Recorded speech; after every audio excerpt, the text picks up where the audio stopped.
food like that sexy, desirable, and sellable?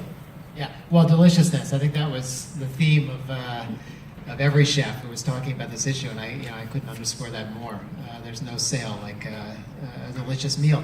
I think what Mary also hinted at, and all these chefs I think would agree on, is that the history of cuisines all over the world is really about capturing this food waste, turning it into dishes that become iconic, that bleed into the everyday food culture. And that probably is the biggest challenge with this as we move forward. While ugly fruits and vegetables and expired dairy are very much on people's minds, when they talk about food waste, it's actually just a drop in the bucket compared to the much larger issues about how we construct a plate of food. And as you know, Western culture, in the United States especially, protein-centric plates of food is just the horrible definition. It is the very definition of wastefulness. 120 million acres of corn that goes to feed a cow that gives us our center steak, or 6-ounce steak, or chicken, or fillet of fish, is the ultimate definition of waste. What we need to do as chefs, I think, in this food culture is change the covetousness of the architectural plate of food. And I'm not a vegetarian.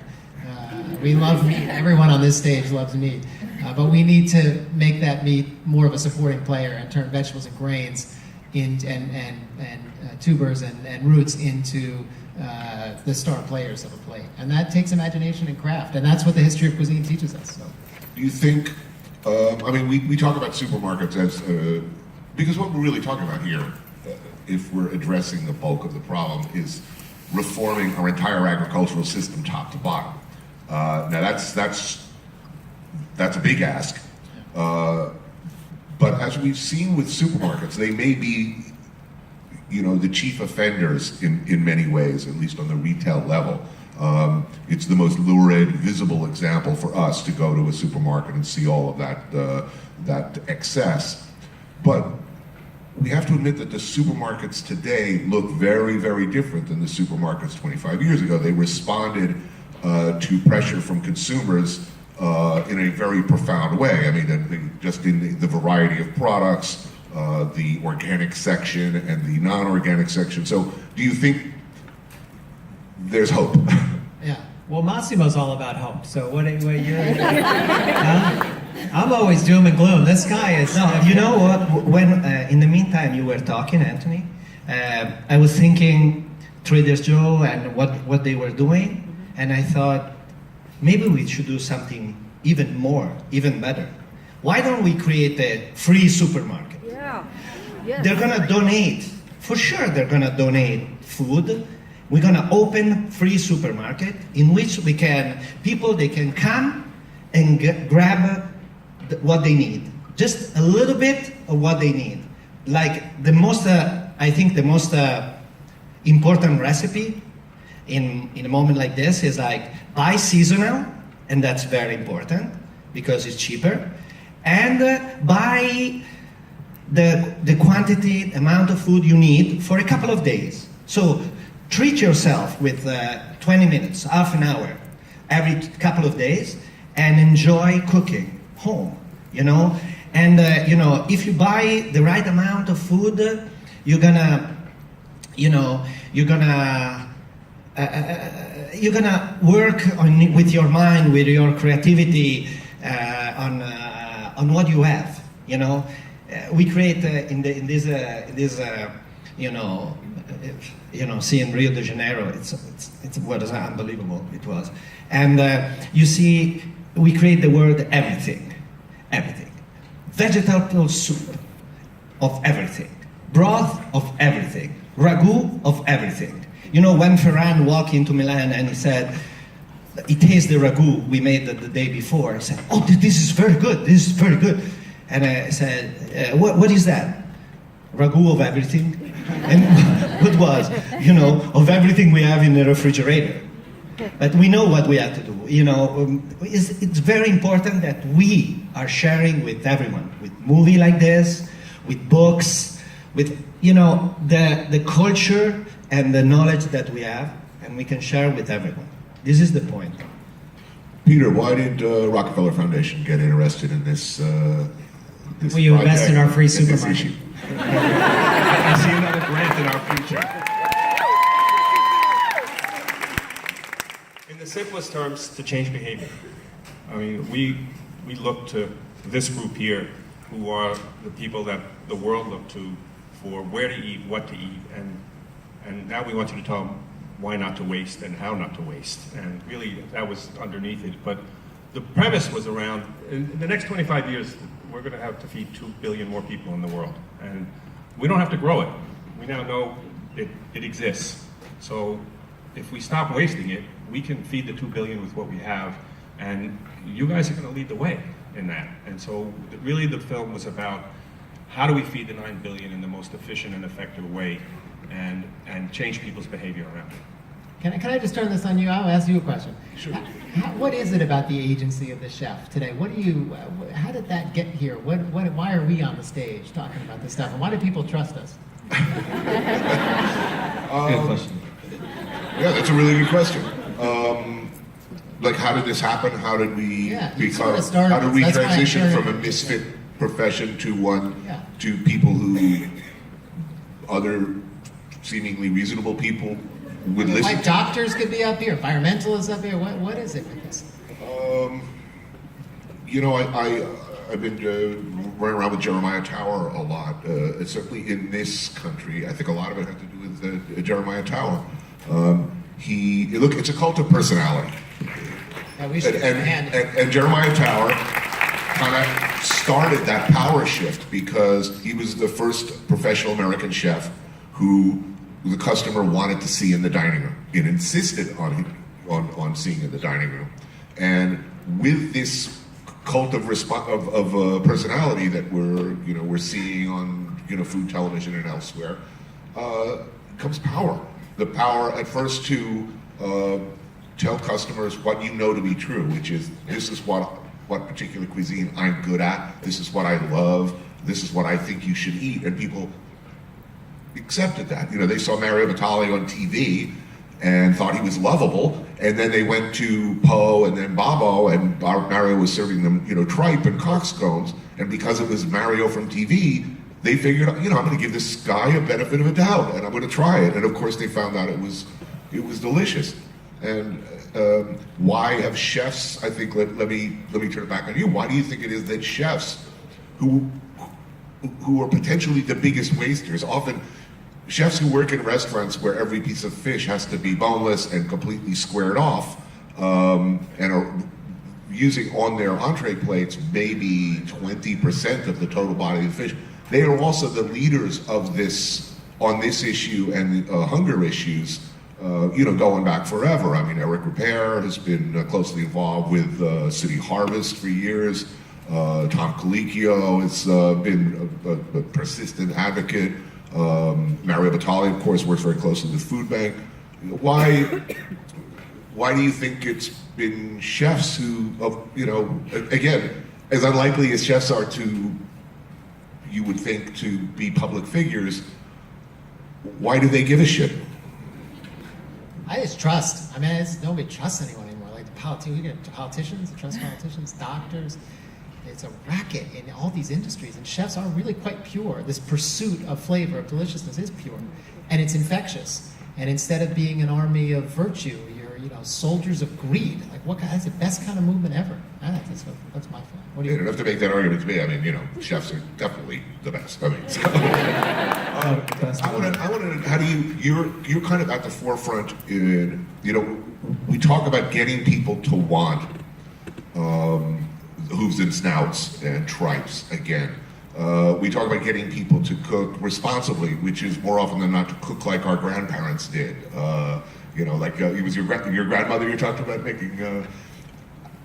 You do that very successful. I mean, I think the pig's tails that you do. My favorite dish, the tripe. Right. How do you get people to cross the river? Well, I think as chefs, we're always pushing ourselves. We're always wanting to. I mean, I'm always asking the question, why and why not?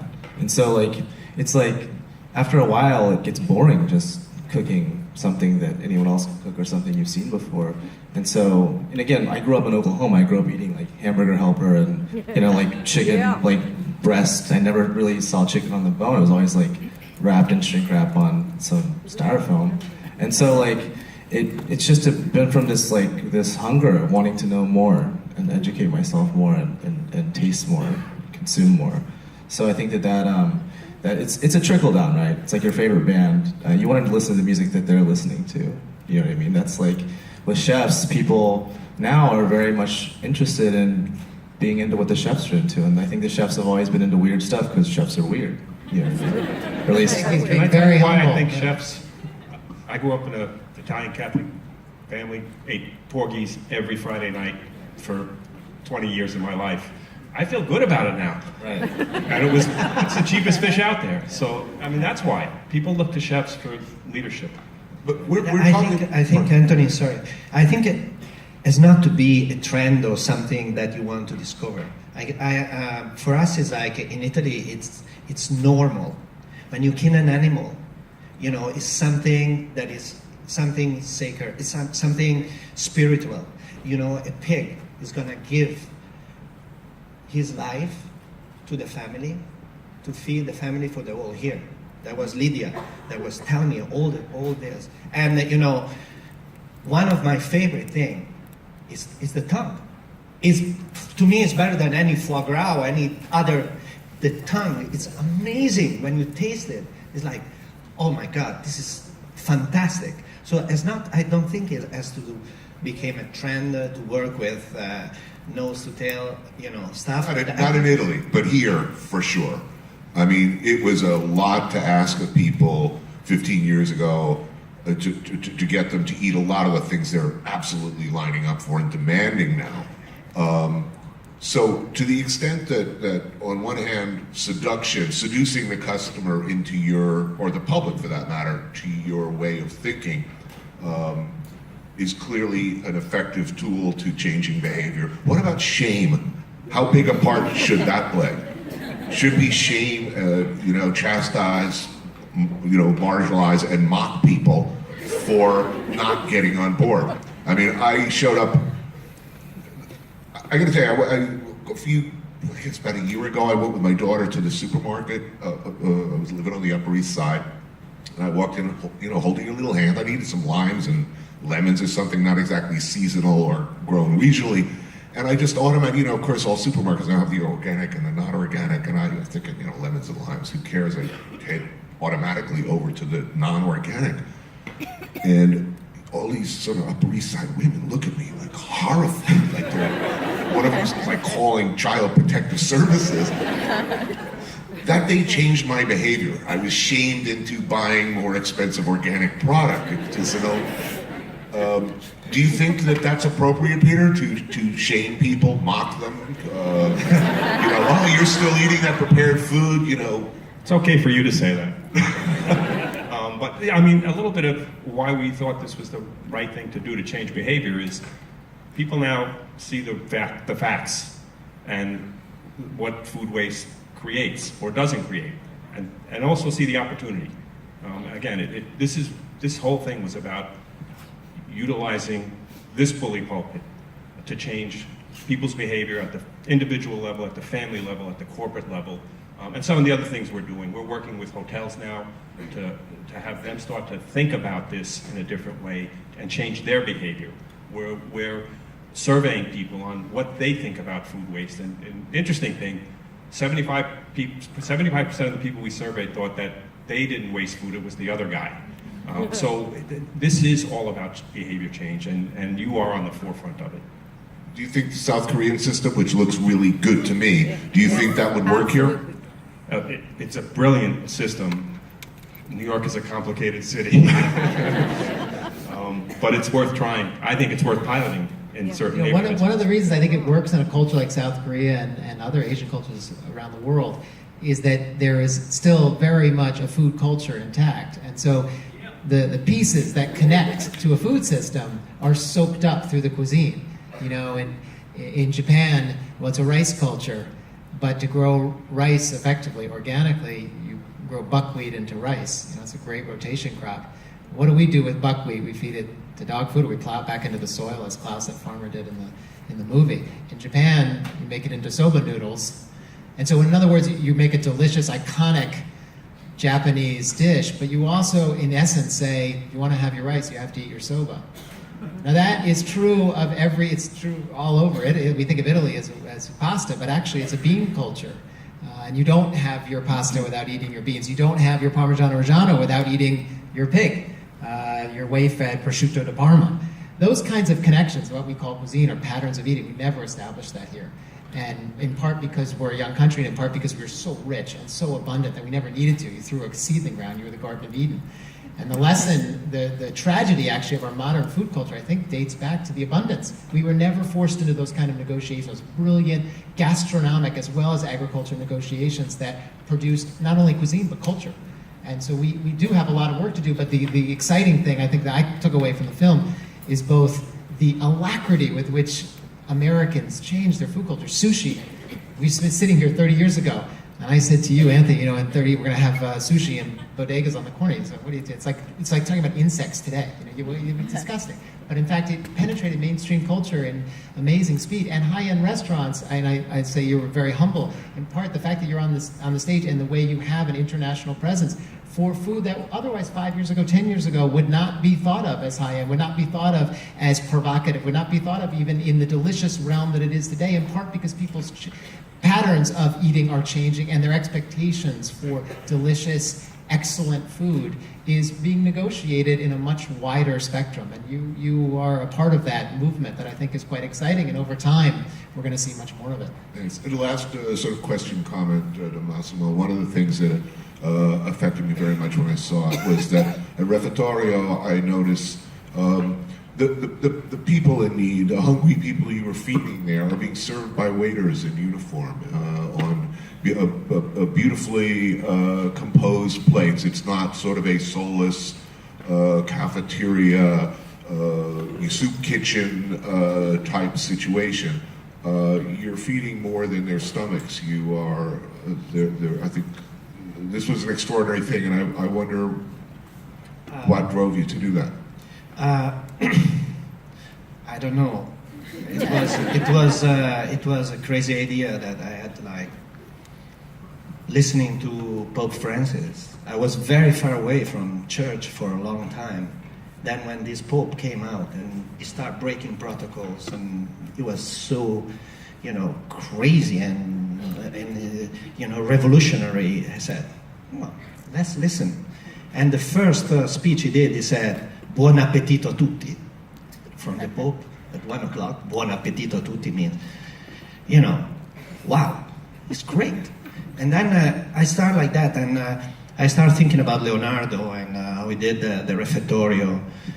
I started thinking about the family around the table, in which I have a very large family. I grew up in a very large family, and we were fighting, we were dreaming, we were making peace, we were projecting the future together. And that's why we choose tables of 8 with no things, 4 on one side, 4 on the other side, to confront all the others. Everyone has to stay together. And I think beauty is one of the most important things. I realized that in Rio de Janeiro, when the New York Times writer came, and he didn't introduce himself. He said, "I want to sign to be volunteer here." And after the second day, he came to me and said, "I'm New York Times, I'm going to write about you." And he closed the whole article saying, "And we are, we want to introduce you, this guy, Gonzalez," I don't remember the name exactly, that he said to us, "It's the first time in our life that we've been treated like human beings." And I was asking my wife to pinch me, because we were treated like princes and princess. And so I think the Refectory project is not a charity project, it's a cultural project. Cultural project that we involve, in which we involve artists, designer, architects, and we've seen the people changing during the whole experience. So that's why we want, before coming here, I received a message from Cindy Sherman, one of my favorite artists. She saw us, I was here this morning with at the TV, and he said, "Count on me Whatever you need, just let me know. So, do you know, it's like, do you understand? It's like the cultural world is ready to do this. And in Rio, at the in the morning, we got raped by the scabs, you know, with guns in our head and, you know, steal everything. In the afternoon, we saw the Museum of Tomorrow of Calatrava, in which, you know, the projection for 2050 are the people, the starving, the needy, they're gonna drop at 400 million instead of 860 that are right now. So that means that here, right now, we are making the revolution all together, and we are changing the world. So this is the real thing. Thank you. Massimo, thank you, gentlemen. Peter. And thank you, guys. Thank you for coming. Thank you.